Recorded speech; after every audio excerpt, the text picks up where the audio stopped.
meditation is one of the most powerful things I've ever learned, and the ability to direct the mind and be in control. And that sums up this podcast. We explore stress, meditation, how to maintain joy and freedom as you age. And as a father, what becomes really important? Is it the money? Is it status? Or is it really just spending quality time with the people that matter? I was talking off here about reading and habits and discipline. And there's something I've been trying lately. So I've lost about 14 kilos now. Oh, brilliant.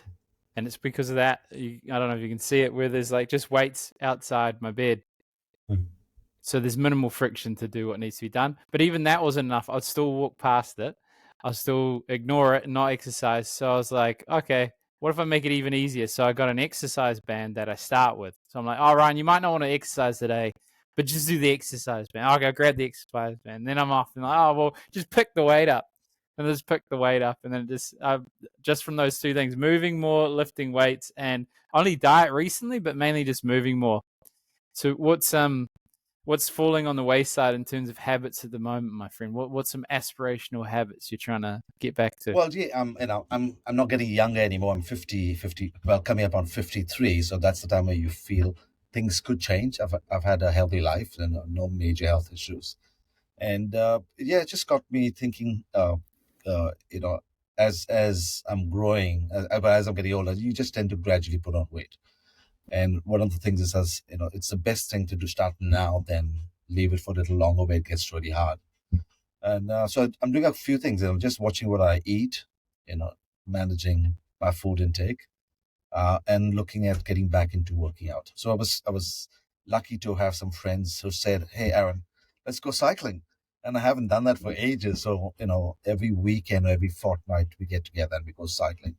And I'm just wanting to continue that more. And then, of course, like what you're saying, getting back into the weights. So I do a little bit of weights, but it's not regular. So I just need to really, that's the goal for this year. My personal goal is, just lose 10 kilos.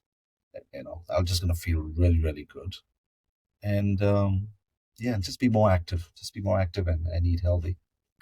It's pretty hard to eat healthy these days because I've stopped processed food completely. Apart from I go to a restaurant and there's sauce on it, I can't really help whatever the fuck they put on it. But I went to buy some chicken, frozen chicken, right? And I read the ingredients on it, mate, and it's just drumsticks, and it's 89% chicken. I know, crazy, isn't it? This processed stuff, absolutely. It's chicken, you know what I mean? Multi-dextrin chicken, and it's chicken. Just they've added all this shit just to make it addictive. Yeah. And they make it so. I mean, you're right. It's addictive, makes it so tasty, and like someone was telling me, it's like, we may put such an effort into taste, which is this one gene on your tongue. Everything once it's in. But just for that one bit, our taste buds, will want stuff. Some of the not so healthy stuff. Yeah.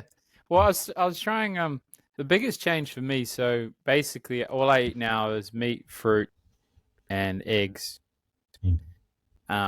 Maybe I'll die because I'm not having vegetables. We'll see. It's a bit of an experiment. But the interesting thing is, I crave what I need. I don't crave for the sake of craving anymore. So what initially happened when I started eating this way, I was just like, probably too much information, but I was on the toilet all the time because all my gut biome or whatever was just dying, and it was horrific. And then now it's like everything's on point. And I used to there's no way I could eat fruit for dessert. That's depressing. Yeah. And after eating this for a while, I don't actually even crave carbohydrates, and I don't even crave sugary things anymore. Mm-hmm. And I just think how sick everyone's getting, and it's going to be harder and harder to be an insurance person, I think, because everyone I'm calling, they just got cancer, stroke, diabetes, they're dying. It's mad. What's your view on health and aging? Like, what's it like aging? Just out of curiosity, what's it like to be? Did you say 52? Well, I'm 52 now. Yeah. What's it like? Oh, I'm actually fine. I'm really good, and I'd love to be more active than what I used to be.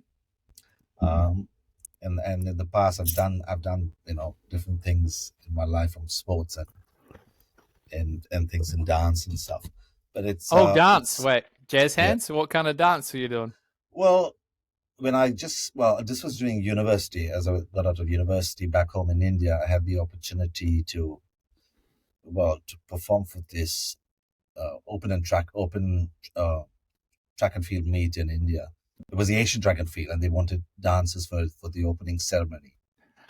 And then we did it, and we just did stuff in school as you do. You get a group together, and you start, you dance, and just great stuff. So one of the guys said, "Hey, why don't we just go and give it a shot? They're looking for dancers." So I went for it. I got selected and went and had an amazing time at the opening and closing ceremony. And then the choreographer invited me to join his dance troupe. So during my college life, I was dancing. I was teaching young kids how to dance, and I was working a bit in his admin. So it was good. It was great fun. What's dancing? What kind of dancing? Jazz, hip hop, a bit of modern. Yeah. B-boy? Yeah, not the Bollywood stuff. I could do if I want to, but it was more theater. I wasn't trained, so some of the stuff I had to kind of cheat to get it, but some of like hip hop and it was great fun. Wow, did you go out clubbing? Like, do you still do it now, or what's it? Nah, not anymore. But we should go as a group because we're choreographed dancers, so it's not that you do. It was like a one-man dance. It was as a group, so we did. And then as pocket money, if there were any theater shows, we'd get involved as dancers there, as background dancers. Oh yeah, what sort of like movie, like theater, like was it like? Well, theater like Romeo and Juliet, and you're just like, bah, bah, bah. Well, Othello. So Othello. We did Othello, so which is your Sufi dancers and all that involved there.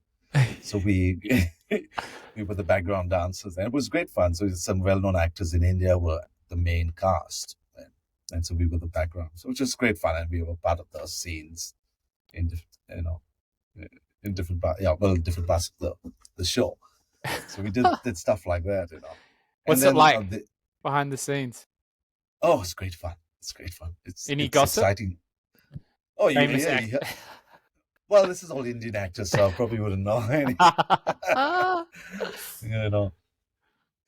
Relationships happening and affairs happening, all that gossip. Yeah, of course you do hear that. Wow. So can we do any, like, obviously someone might know this, you know what I mean? Like might know, because we do clips and then it might go viral in India and then you're just torn up some marriage. Is someone married that's had an affair still? Oh, well, I wouldn't. I'm talking about 25 years ago.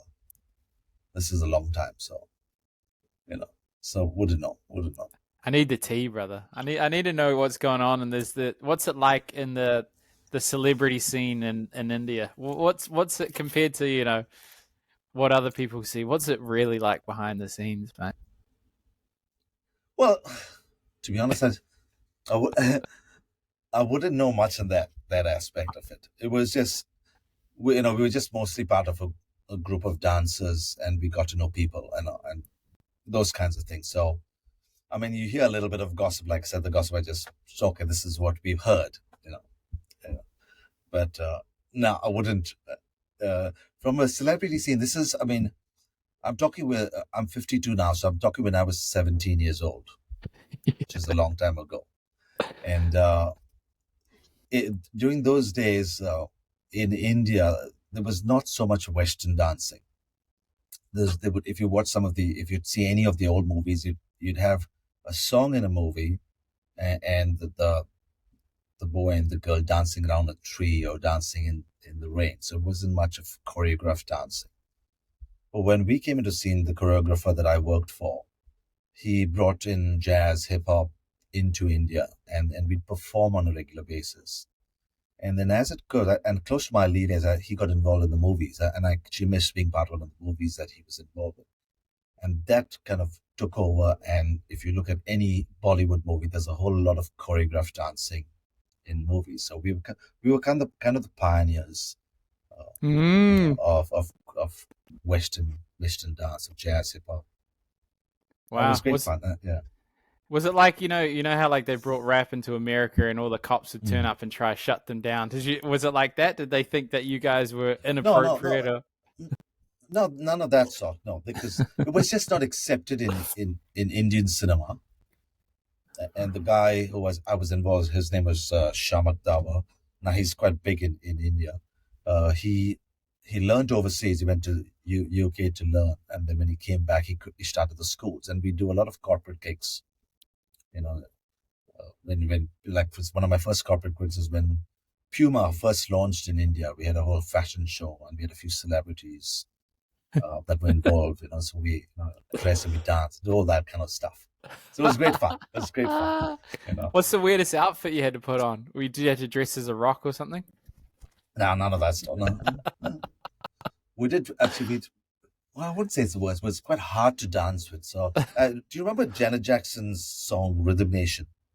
I thought you were going to say the Super Bowl. No, I don't remember it, but well, it's a bit in a whole soldier outfit, and it's staccato dance, and staccato movements and all. And we had to wear these high boots and dance, and it was quite full on. And it took us a while to get kind of adjusted on stage and with big boots and all that. So yeah, like fun. Was one of my favorite. Like stiletto, like yeah, big. I mean, yeah. So yeah, so it was good fun. Yeah, we had some great times. Random, and you did sports too, you said? Yeah, so I played hockey in India for my college. Played football. We played cricket, but it was more roadside cricket. You can't do that in India. You can't. Well, not anymore. We'd put stones on the road, put a couple of sticks up, and we'd play. But you can't do that anymore. So that was as growing up. That's what we did.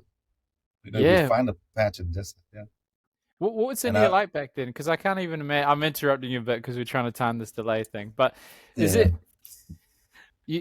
So I think of like cricket on the road. Every time a car comes, you got to move. But New Zealand, you see a car once in a move. But like India, just like what are you like ducking and weaving and trying to hit it, and some of the kids get clipped or.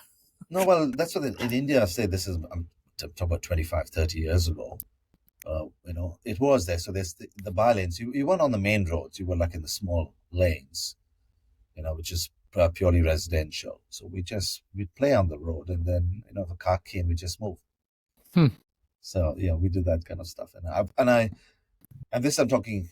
I'm 52, so that's actually more than 35 years ago. So. Wow. How's India changed? Like, what's India? Well, I just got back from India. It's busy. It's crowded. It's chaotic. It's kind of in Bombay. It's like Mumbai. It's organized chaos. I always call it organized chaos because it's amazing the number of vehicles on the road, but they don't have accidents or they have a minor dent. But they'll just, it'll be like an inch away from each other, and they'll just squeeze through, and they'll be fine. It's crazy. What else has changed? Like politically, was it any different? Was there caste systems? Were arranged marriages more prevalent back then? Like, what's it like? Well, in those days, no, it's well, there was caste system, no, but it's outlawed, and it probably is still there around, but it's illegal basically. No, there's it's a very secular country. I mean, politically, it's changing now. But we won't get into politics because it's crazy. They always tell me corruption. That's every Indian guy I talk to. It's corrupted. I hate it. Yeah. Everyone has their hands in the pie. Yeah, absolutely. But it's growing a lot. Like this summer, when I went down there, there's a lot of construction happening. So they're building a whole lot of roads. They're building metros, both above and underground. So it's from what I've heard, they're looking at having India be a developed country by 2047. So there's a whole lot of construction. So I went there and I got sick, really. The first 2 weeks were fine. The third and fourth week, I was screwed. But there's a whole lot of pollution there. Yeah. So, but I guess eventually it will look better. Yeah. But there's so many people and they have so much spending power. There's like, everyone's buying a car or a motorcycle to travel basis. So they really need to grow the roads there for people just to use because the traffic's a nightmare. Yeah, I think traffic needs to go 3-dimensional. Like It's like Elon's trying to do in Las Vegas, where you have tunnels. Yeah, the tunneling, right? Yeah, I heard of that. Yeah. I wonder if he's still doing it. I haven't heard much about it. Yeah, they're still doing it, just not very well. It's called the Boring Company. The boring. That's the name That's what of it's it. called. But And it always worries me. It's like, gosh, that's California is where it's part of the fault line. What happens yeah, then? yeah, you die, bro. Can you imagine that? Eh? Like just being like buried alive, but then That's the worst. Yeah. like what would go through your mind? Let's say you had an earthquake, you're going on your Tesla underground, and there's hope that you could potentially go out because you know it's about 200 meters away. What goes through your brain? Oh, first panic, and then you have to just calm yourself. Well, in human nature, it's panic, and if you can just calm yourself down and look for ways to get out, then well, hopefully you're not stuck in the sense, and you're not injured. But yeah, man, but that's going to be a tough one. You pretty much think you're gone.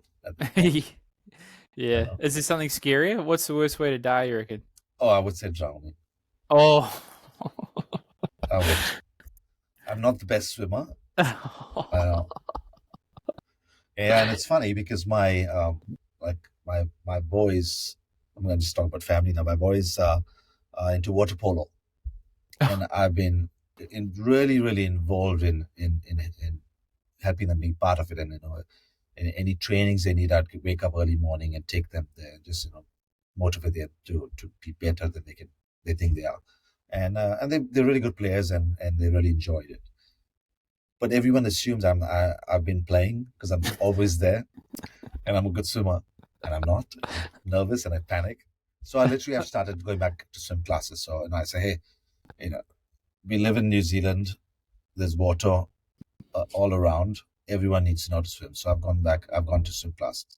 And see, back home in India, with the population, unless you're really well off, you have access to a club where you have a swimming pool.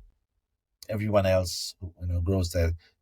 We had one public pool in Mumbai, and it would take me an hour or so to get there, by bus and walking. And once you reach there, like there are thousands of kids there, how do you learn? So we never learned. Did so you ever do the lucky, blessing? Go in that water that looks pretty clean? Go in the rivers? Oh, no, Get no, the no, blessing. no. That's Not wild. that. A lot of people do that. Yeah. And I heard there's it's a religious thing. So some people from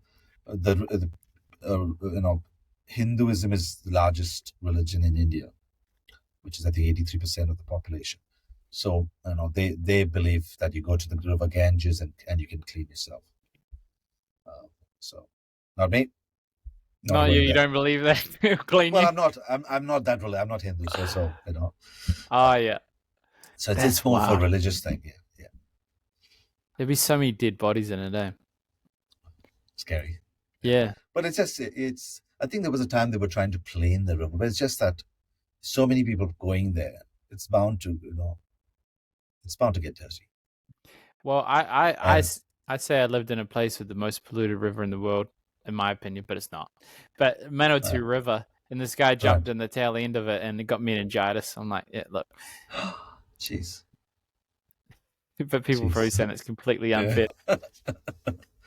Interesting. So, how do you face, you're going swimming, you're learning a skill as an adult.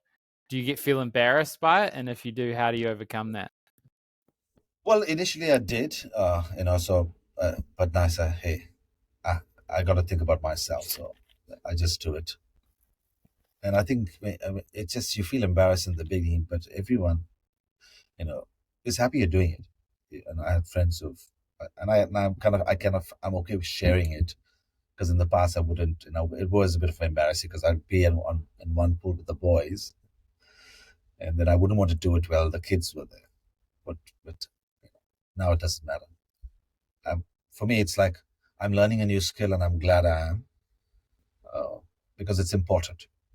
If I'm in the beach, I know I can handle myself. Yeah, I'm not there yet, but I'm semi-confident in the water. And the more I do it, I'm better I'm going to get it. Yeah, I can imagine. I would, if I was a father, I'd be catastrophizing everything in my head. I'd be like, okay, so if that kid can't swim, we're fucked. Like, you just want to, Yeah, because you want to save him, but then you're yeah, just drowning. yeah. I'm And sure you'd try. oh, absolutely. And it's like my son. It was like we went in Tauranga at Papamoa, and the boys won the nationals under 14. This is a few years ago. So as part of that, you win national. The coach and the manager jumps into the water with the boys. I was the manager. I had to jump in. And I kid it was great to see my son being right there. He knew I couldn't swim. He was there just in case. And What I was did like, you go by their side? Did you try to yeah, strategic? well, I jumped with the players around, so it wasn't right in the middle of the pool. So it was there. It was for a short period of time, But yeah, I'll manage myself for a period, but after a while, I need to I need to hold something. So this was about Ethan's 19 now, so yeah, about 5 years ago. Yeah, God. And that got me thinking. It's like I need to know how to swim. I need to be comfortable. Panic used to get me. So I could swim a bit, but I had to feel the flow. Well, I mean, honestly, in New Zealand or in Auckland recently, we had someone drown in a street. You know what I mean? Just because of the rain. Because of the rain, that's right. Yeah. It's got to be prepared, mate. I don't think swimming would help though. If you're going towards the drain, you're going to the drain. Because it's not too far from where I live. That happened. But yeah, it is. And that was. I mean, the speed of that water, the current would take anybody, even a strong swimmer. Yeah. What are you doing to rip? Let's do some pop quiz. So you're caught on a rip. What was your strategy? Just be calm. Yeah, not good panic. Be calm. Go with the rip. Don't try and fight it. Good and then as it weakens, then I'll try and move sideways away from the rip, and then take your time. Good man. Yeah. Well, yeah. There's another strategy too. So that's textbook. Well done. That's 10 out of 10. So I used to be a kayak guide, and we with a kayak, and it's the same with a person. The water's coming towards you. Mm-hmm. When you directly go at it, it pushes you back. But when you go angle to it, pushes you sideways. So you're not actually going against it. So if the rip's coming towards you, you swim towards it on an angle, and it'll push you to the waves. So then you don't have to wait till you're like, Oh, so you swim against the rip, but at an angle. So yeah. Okay, gotcha. So then the forces on that side. On that side. Okay. Yeah, just good to know, mate. When you go save your son, the Polo people, they'll be incredible swimmers if they're in Polo. They're mad. Oh man, they're absolutely amazing swimmers. I see the stuff they do, and kudos to them. That for someone to egg beat for over an hour, and wrestle with another player, and hold the ball, and swim and shoot, it's a tough sport. Yeah. Why'd they pick it? Dad didn't show them. Well, Dad didn't show me exactly. My oldest son, because I should be a football coach. I should coach my son's football team. Yeah. And then Liam, my older one, but any sport he'd try it, whether it's football, cricket, and tennis. And so he'd want to enter. So eventually agreed to say, hey, boy, you need to just focus on now, a team sport and an individual sport. So he chose tennis and football for a while. And then his mates suddenly say, hey, you want to join and play water polo? This is when he moved to intermediate in year 7. And I was like, he said, I'm going to join. I said, okay. Really? I had no idea what the sport was. I thought it was one of the most boring sports. But he got involved in it. And we're just watching and seeing how the boys do. I was amazed by it. And ever since then, I got involved big time. So, I'm in their school committee. I set up a committee to build the sport in the school. If they played for club, I was involved managing. So it was, heart and soul into water. It is an amazing sport. And it's a pity it's in New Zealand. It's still a community sport. We need to, we so focus so much on rugby and netball and cricket. There's some, water polo is, if every kid played water polo and the sport they love, from a fitness level, that'd be awesome. I've had friends whose kids when they're first 15, and they say thanks to water polo that their kids are strong and fit, because it's overall development. Polo is probably better because, like rugby, you think about the concussions over a long period of time and what it does to the brain. I used to be a blindside flanker. I stopped. I used to play basketball, but I stopped because I couldn't walk. Because I was just after every game I couldn't walk. Yeah, knees and back. I was like, I'm going to change. But you do miss that competitive edge. Do you find that, like, as you get older in life and you maybe not playing the sporting things, do you miss competition or aggression or like the excitement of? Well, if you start playing, it's like I tore my ACL. It's a simple thing. It's like I was playing futsal, and you're in your mind, you still feel you can do the stuff you've done. It's amazing. The body says, "Hang on a minute," and yeah. So I think you always are competitive. If you're competitive, you're always competitive. You tend to be sensible as you get older. I think that's one thing. So like, I don't do as much of that, knowing what I've done to my knees. Not. I'm careful now. Yeah. Well, I've been experimenting with that because, like, I don't really have an outlet for anger. When I used to play team sports, it was I would channel it towards winning, and I wouldn't go against the rules or any way. I'd just play hard, and then I'll expend all that energy. And that competition and that camaraderie, I think, something you lose as you get older because you have other obligations. Your body can't keep up with it. Are you conscious in any way about how to still feel alive? Still get to touch that part of being younger where you're like doing the scary, intense new things? No, I think for me, as I've gotten older, and I guess my job also, I tend to be a bit risk averse now. So I do certain things that I'm comfortable with. Like I cycle. So initially, cycling on the road was a bit. I was worrying. I wasn't sure I could do it. But as I just started cycling when it was much quieter, and now it's reached a stage. Okay, I'm comfortable. I'm careful, and you never know who's on the road. So I stick to one corner, because I see some cyclists who don't care. If there's a car, I'm on the side. I'm more in that sense, okay, let me be on the side. If I try and be a bit cocky and go in the middle and something happens, it's me who's going to be injured. As much as I can feel that I have a right to be there. So I'm careful in that sense.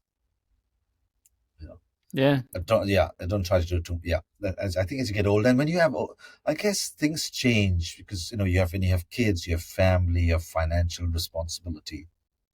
You tend to be careful. Makes sense. Because it's not you then. It's your loved ones. How do you balance that? I talk to fathers a lot about that. Like, they're living their life to provide a level of security for their family, but in actual fact, their family wants a legacy of someone that loved their life. They that sense of duty, but also wanting to be happy. How do you balance that as a father? Well, being involved with your kids. I mean, I'm fortunate because I'm self-employed, so I'd work around to be there for my kids. Be involved, going to whether it was in musical theater, being involved with them, being there supporting them. If it was sports, being there for them, not missing any games, taking them to trainings. I'd wake up early at 4:30 in the morning if I had to take them, and that was my time with them. So when I'm driving them, we're talking and we're connecting. So even till this day, we shall have conversations. If there's anything they need, they come to me.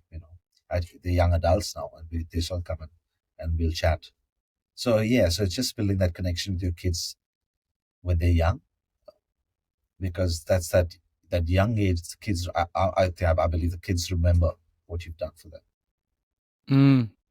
Well, that's why I was talking in depth to a psychologist recently, and he believes that your upbringing will determine your mental state of mind and your ability to form relationships. So you think if you invest a lot of time into them and you have a stable family unit, that's going to do more than anything else in their life. Absolutely, because that's all they know. They know their mom and dad have been there for them. With that, and it's not mollycoddling. It's more about, hey, stuff happens. They need to deal with it. I'm not going to go and step in, but it's about just being there, supporting them. Even till this day, I mean, they're 23 and 19. I say, they go enjoy themselves. Anything happens, any issues, call. If you're stuck somewhere, call. We won't judge. We'll have a conversation, but just call us, and just being open to that they can call us anytime if they're in trouble. How do you not lecture And them? Oh, sorry, you go. it's You should do this. Well, I think of myself when I was 20. I never listened to what my folks said. When I was a teenager, I wouldn't listen. So, you can say whatever. It's just, I guess, it's being sensible on how you say it. So it's just, you cannot just go berserk and it's not going to help. Have you ever was anger hard? I remember talking to this guy. He had a young kid, and he's like, "I'm just so angry at it, but it doesn't deserve it. But I don't know what to do with my anger." I think I've had a few instances of, when the kids were young, it's like, you're frustrated and all that. But like I say, it's like as a father, you don't know how to deal with this stuff. You don't learn this, so you just you figure it out, and you'll make mistakes, and you learn from that, and you think, okay, maybe this wasn't the right thing to say or do. As long as you're aware of that, that's the way I think it's like. What awareness has changed over the years? So when you first found out, okay, fuck, she's pregnant. Okay, what am I gonna do with my life? I'm up for this, and just meltdown. And then you had the baby, and you're like, this is so fragile. If I drop it, it's dead. What went through your mind at the different stages? Wow. Yeah, I think once you have a child, I think you're carefree when you're young, or even with your wife, partner. I think once you have a child, it suddenly changes. It's just there's something in your. That's what happened to me. Something in your head changes, and you suddenly have this little bundle of joy. It's kind of helpless. It's like you're there, and yeah, you just. I think that's when things change for me, because earlier I was one of those guys that said, okay, I want a good job, I want a secure job, and that's all. I'll be happy. And then once a kid came, and then you say, oh, shucks, I've got responsibilities. I've got to figure out, okay, how do I do well what I do? And then just reading books, and I've started learning about, okay, actually, I want to learn how to invest, and I want to learn how to be self-employed. That all came when my first son was born, just reading books. And that changed who I am today, because now I'm really comfortable being self-employed and not knowing what next month will bring in, because as a self-employed, as more clients you get, the more you learn. If you don't work, you don't get something. So it's, I remember reading, actually this is in 2000, actually when my oldest son Liam was born, reading Robert Kiyosaki's Rich Dad Poor Dad. That was one of the books that, I used to be a flight attendant. That's another thing I've not told you about. So I used to be a flight attendant, and one of my go-to things on a layover, if I was by myself and no friends, is I'd go find a coffee shop or go to the bookstore which had a coffee shop, look at books and just browse. That was my, couple of hours to do, and then go do other things.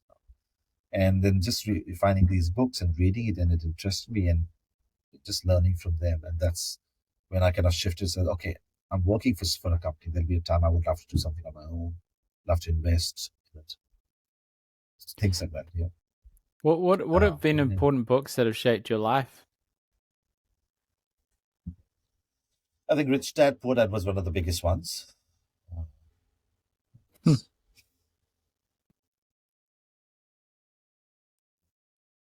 Well, just the Dale Carnegie books, How to Win Friends and Influence People.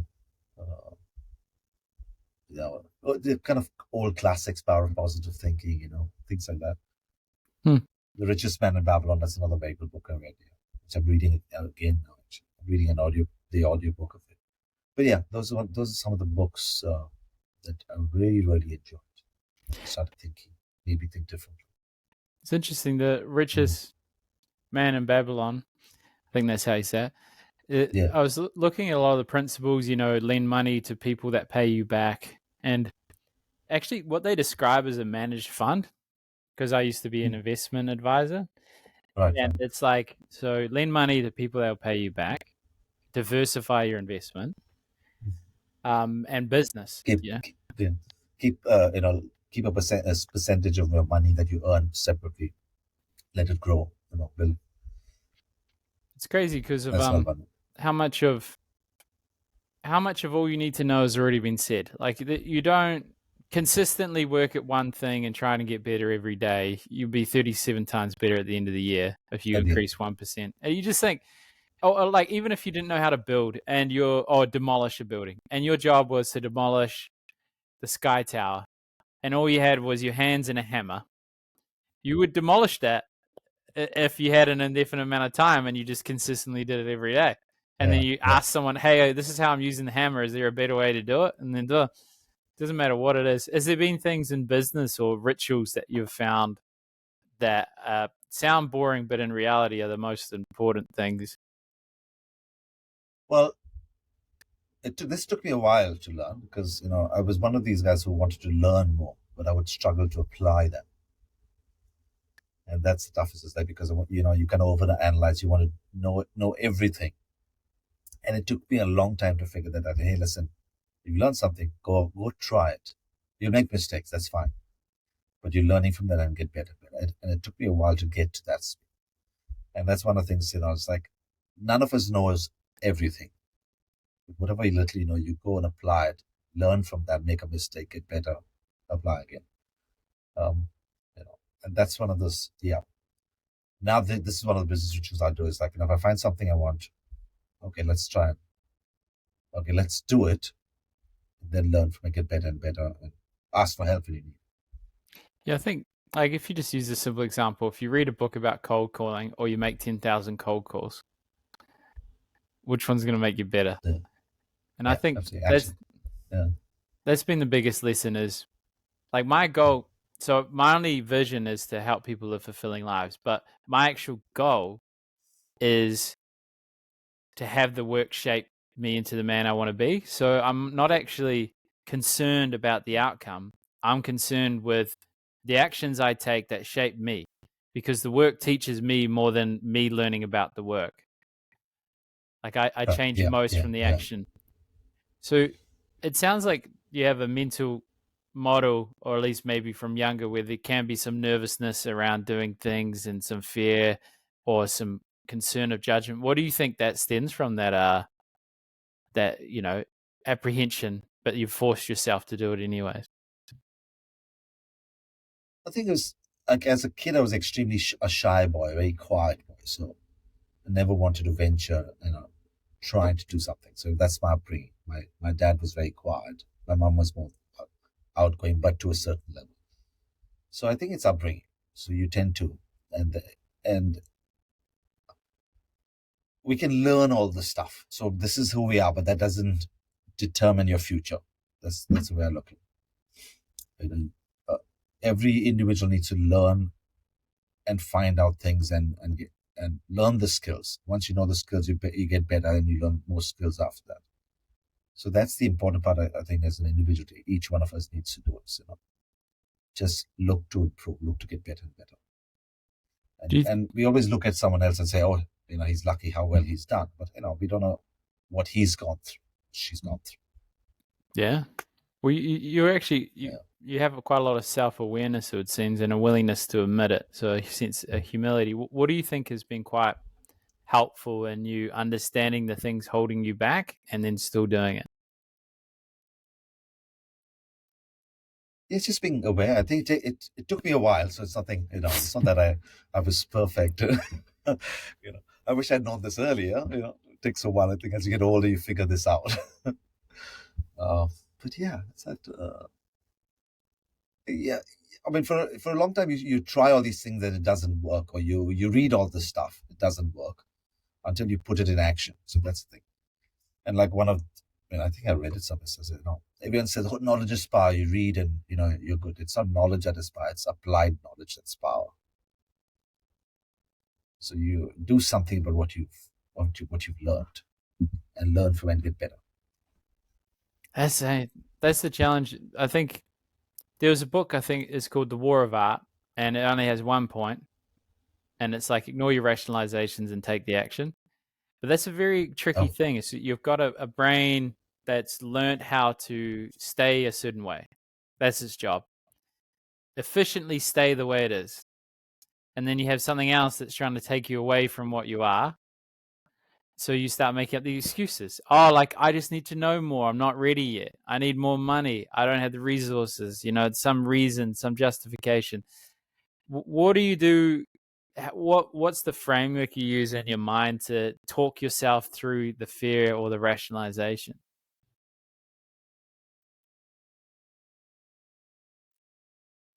I don't have any framework actually, but I think it's just you. I guess you just talk to yourself. I have no idea actually. I have no rationalization.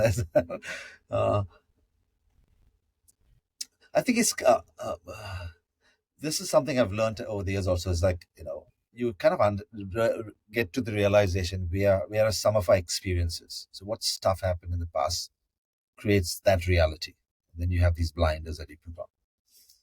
And I guess once you realize actually they're just experiences, that does not make you be somebody because of that.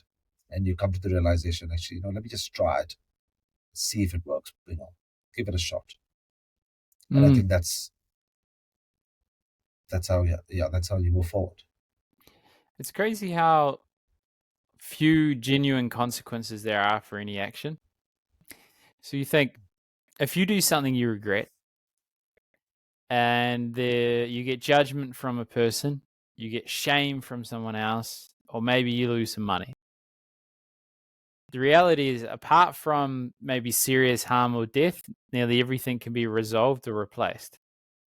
Whether it's a partner, you could say something you regret, you voice some doubt that you have on the way they're communicating with you and you feel a lack of connection, but you're afraid to talk to them because of fear of losing them.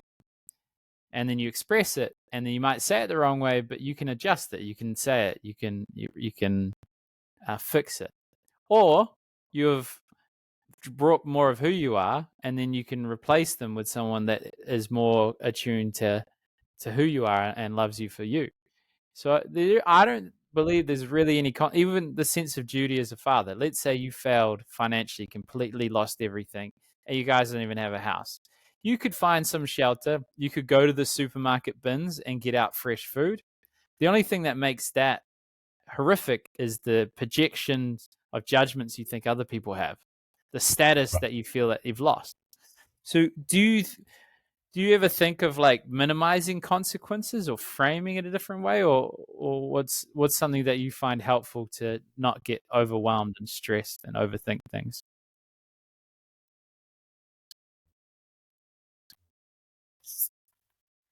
Dance, jazz hands.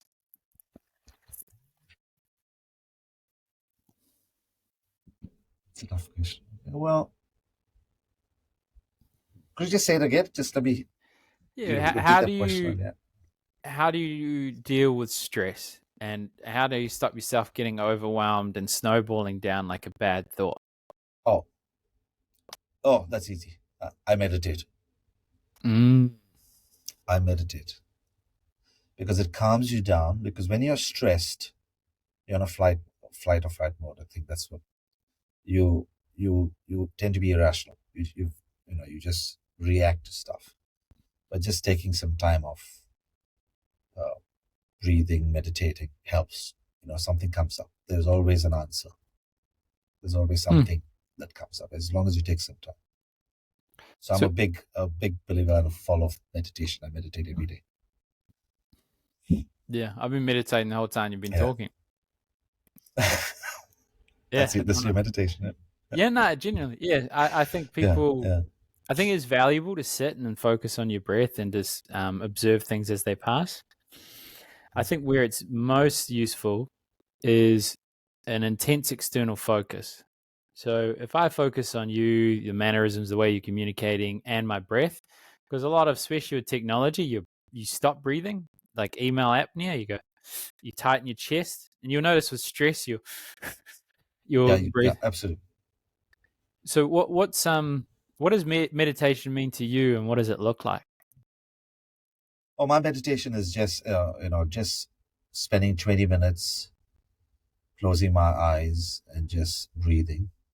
I use a form. I use a form of meditation that I learned, and that's transcendental meditation. So and I've tried different ones. I've done all sorts of different, and I found this one eventually to work really well, because it's quite simple and easy. And everyone who thinks they can't meditate, I just tell them, you will always have thoughts. Meditation is not being your mind completely blank. You will always have thoughts, and that's part of meditation. And you just acknowledge the thoughts and you move on, and you go back to your breathing. But it's all about breathing. And when you meditate and breathe, you just relax your entire body, and you get opportunities, you get clarity. Yeah. I sometimes, if I have time and I've reached a client's house and I've got, say, 15 minutes or 20 minutes before, I'll just meditate for 10 minutes. And I kid you not, it just frees you, because then you've got the clarity, you're right with the client, you're chatting with him, the client, you understand exactly what he's saying, and the right words come out without you even trying to do anything or say anything. It's just being present. That's what it just allows you to. And it helps reduce stress. It really helps reduce stress. And it's like, we work out, we'll go to the gym and work every part of our body. What about the mind? Preach. You gotta keep, because we're bombarded with so much media and negative stuff, that we need to give time to ourselves and just, calm down and just be comfortable with ourselves. Just be with it. I think it's the most valuable thing I've ever learned, is the ability to steer my mind from repetition through breathing. What have you found in meditation? What have you reached part of yourselves that you didn't expect? Did you connect with something in a way you didn't expect, or what has been your learnings from meditation? I think it's just the ability to respond to situations versus just react to everything. That's one of the biggest things I've got out of it. So I can be calm, and I don't flare up, but sometimes you, like everyone, you just you reach a stage. But it's like even with things with my wife or with my kids, I'm able to just have a conversation with them. I know it's things that can be busy if something's troubling them, but just sitting with them and chatting so they can calm down and they can be comfortable, and they get then what I'm saying, versus me, like you said, giving them lectures, because kids want to hear it. But if you have a conversation with them, just being calm about it, they talk to you. You kind of find out more what's happening in their lives. It's interesting how much spice we add to the negativity. So you think you've got this meal of frustration, you feel it, you have a sensation of tightness in your chest and your shoulders, and maybe you're scrunched up and your fists are clenched. And then you add a thought to it, a bit of spice, where you're like, oh, I'm frustrated because, and that's because of this. And it goes bang, bang, bang. And the meal gets bigger, and then you get tighter and more frustrated, and it just snowballs. But just the idea of observing it without adding anything onto it, the meal gets smaller, and then the meal no longer has meaning. It's just you have a sensation. It's quite abstract. How would you explain that in a simple way to people that don't meditate? I've had 2 curious come through while we're talking. I'm locked in. All right. Oh, I think it's see, meditation is it can be as simple as just taking time to yourself and breathing. It could be as simple as that. And the more you breathe, the more oxygen is in your body, and more relaxed are you, and the more you can deal with stuff. That's the way I see it. Yeah. So it allows you not to react. And they always talk about, okay, count to 10 before you say something, because sometimes you say something you regret immediately. And it's the same thing. It's just your counting to 10 is just breathing, just taking some time, and then you're not in the heat of the moment, and you can kind of know you know what to say. You know the right thing to say. It's wild. I'm pretty sure I had like a 30% increase in sales on the days I meditated compared to the ones I didn't. Because I used to. I mean, yeah. Yeah, it's wild, huh? It's wild. Because I find a lot of in selling is knowing when not to talk.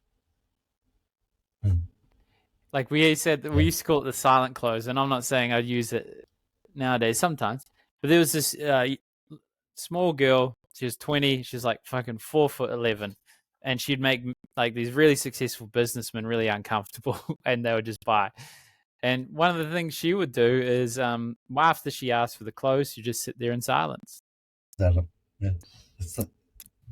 That's whoever breaks that silence loses. Yeah. Been that's and then you're training someone, and they start talking. You're like, fuck, I didn't need your help there, mate. Yeah. But anyways, we've done a whole podcast, mate. So thank you for coming on. Amazing. Jeez. Oh, no, thank you for having me. Thank you. Pleasure. It's really cool.